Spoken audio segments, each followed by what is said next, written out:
for joining us. And you might be thinking right now, hey, hold on, didn't you shut down the show last week after Russell Crowe named a koala chlamydia ward after you? Well, yes, I did. I did do that. In fact, I went to Australia to go work with the koalas, but then I learned two important things. First, HBO contracts are a little harder to get out of than I originally thought.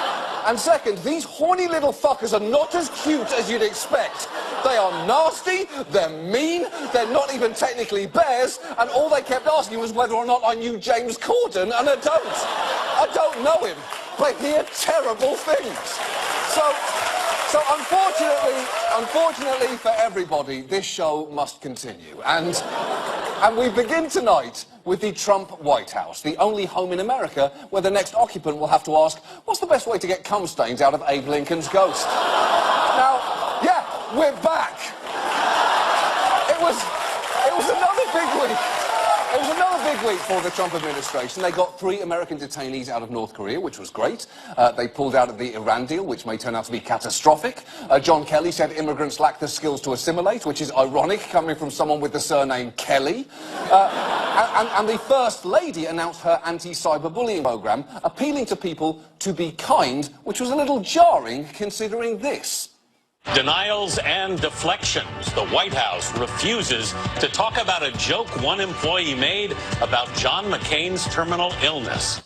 Yeah, it's true. A Trump aide joked that John McCain's opposition to Trump's pick for CIA director didn't matter because he's dying anyway. And that is shocking, but it's also not really surprising.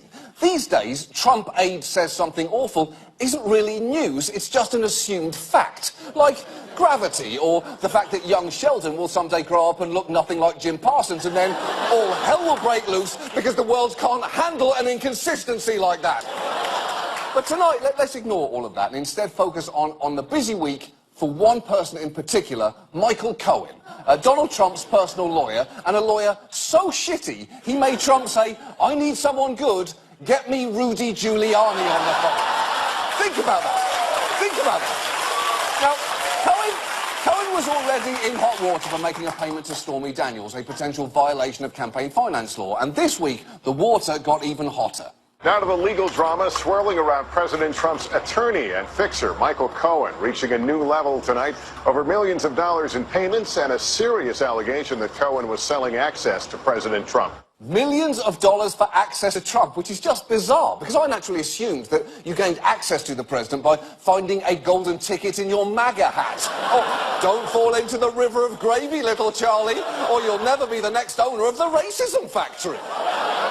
Now, selling access is a serious allegation, and there is a lot that we still don't know here. What we can say is, shortly after Trump was elected, Michael Cohen suddenly started making a lot of money.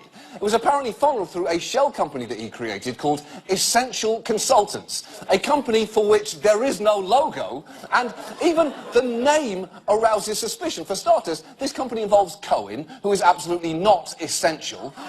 He's also not a consultant. Plus, there's only one of him, so even the S in the company name is a big, dumb lie. And Cohen's pitch to potential clients was pretty brazen. A Republican strategist says his sales pitch went something like this, quote, I don't know who's been representing you, but you should fire them all. I'm the guy you should hire. I'm closest to the president. I'm his personal lawyer. And that is a little bit weird, because lawyers don't generally pitch themselves by offering up info on their other clients.